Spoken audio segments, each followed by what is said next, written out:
Eu vi referência no rádio a um texto, mentira agora, não vou te mentir, mas deram uma ideia de um texto, acho que era um conto, na verdade, que se chamava O Membro Fantasma. E aí, o texto versava sobre uma pessoa ter saudade, sentir falta de algo que não está mais disponível.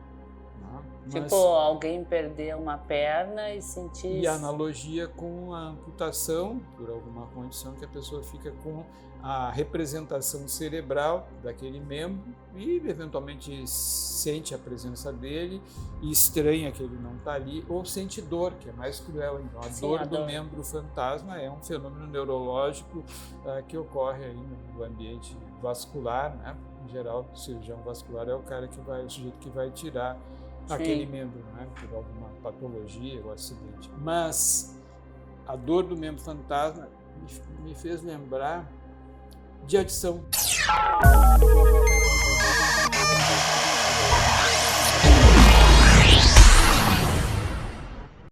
Por quê? O sujeito usa uma substância, tanta gente usa tanta substância, e repete porque tem prazer. Grosseiramente é isso. O cérebro reconhece aquilo como agradável, o sujeito repete. Alguns, azarados talvez, né, além de ter a vivência prazerosa, tendem a adição, ter uma relação desproporcional com aquela substância e ficar usando, e alguns ao ponto de terem só o desejo ardente, a fissura, e não ter mais o prazer. Mas tem o registro minêmico, né, de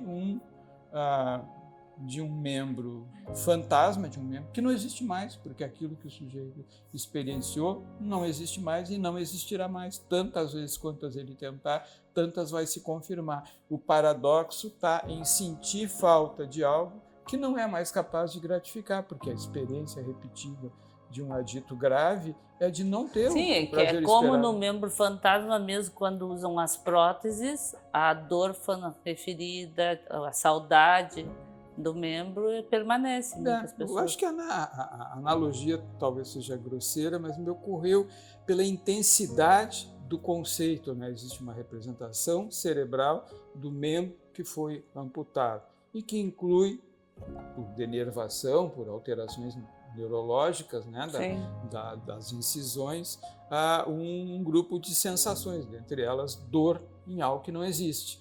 Porque não existe fisicamente aqui, mas existe fisicamente, cerebralmente, porque todos os nossos membros têm uma representação cerebral. Seria mais ou menos aquilo que a gente vê com os pacientes aditos, que é aquela sensação de nunca mais ser feliz, porque falta...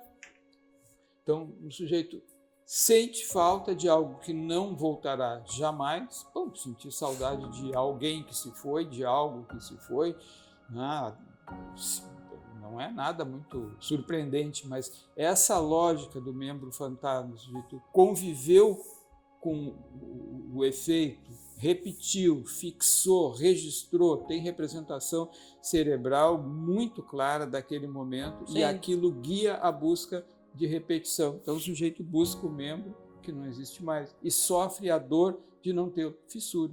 Grosseiramente seria isso. Então, a dependência, a adição grave a analogia, é uma substância então, como... é pela necessidade de algo que tu nunca mais terá. Tu vai seguir vivendo sem aquele... E no caso da droga até pode ter, mas continua sendo um membro fantasma porque não... Sim, é que nem a prótese no lugar do membro. Tu bota, mas nunca mais vai ser o mesmo. Nunca mais será o mesmo, ou seja, a relação com a substância, a vivência com a substância nunca será a mesma. Então, paradoxalmente, no caso, talvez o meu raciocínio aqui, na adição, o membro está disponível, só que ele não tem mais a capacidade de oferecer o que oferecia antes. Mas a representação cerebral é de que sim, que ele está lá e que ele é efetivo, só que não é mais. Mas não é mais ou menos assim, eu lembro daquele caso que a gente teve, que atendemos, em que ele referia uma tristeza, uma depressão profunda, né? Com a parada das substâncias, não, mas é depressão, aí faz, né? tratamentos variados, experimentais, e não tem E resultado. mesmo assim não melhoram nunca da depressão. Não, mas isso é da droga, porque a droga faz isso, porque a ausência A dela, porque é o palavra teu cérebro. é Não, anedonia, não, mas eu usei droga e mesmo assim eu estava deprimido. porque não funciona mais, exatamente. Porque não dá mais O aquela... sujeito dá a resposta que ele mesmo não está querendo ouvir, ou não está podendo ouvir, ou está ouvindo, mas não está entendendo. Acho que no caso daquele paciente está ouvindo, mas não está entendendo, tanto porque que recaiu, segue em né? busca...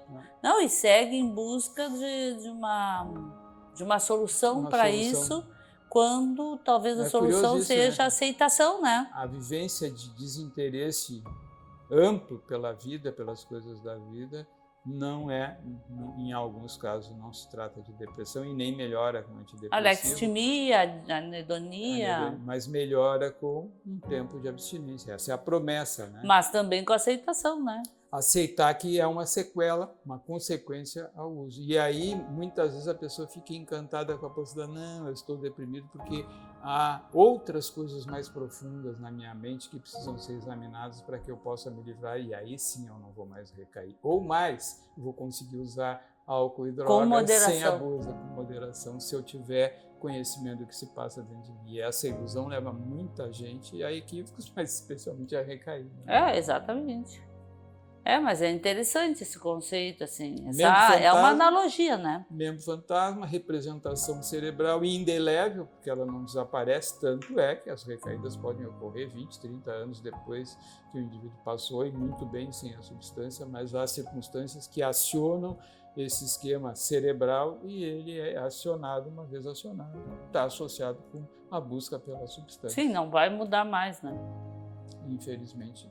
Hoje, a notícia é de que não muda. Pode ser que um dia a gente tenha solução para isso. Acho que continuaremos tentando. A dor do membro fantasma. A aceitação de não ter a presença, não ter o membro, né? Ou, repetindo, tendo, ele não funciona como antes. Não vai ter o membro, porque o membro é aquele ali. Pode ter prótese, pode ter outras coisas.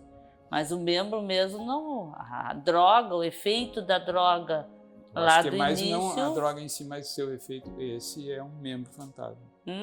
Só deixa a dor. Interessante. Talvez facilite, uma analogia às vezes facilita que o paciente entenda, né? Por um outro ângulo. Por um outro ângulo. O uso de analogia, metáfora, né? É verdade, bem lembrado. Às vezes facilita o caminho para não ir por um caminho, entre aspas, que seja viciado, né, de sempre fazer o mesmo raciocínio. Às vezes a gente se pega, né, impondo um conceito quando tem um outro caminho mais palatável. Acho que sim, acho que é uma boa ideia.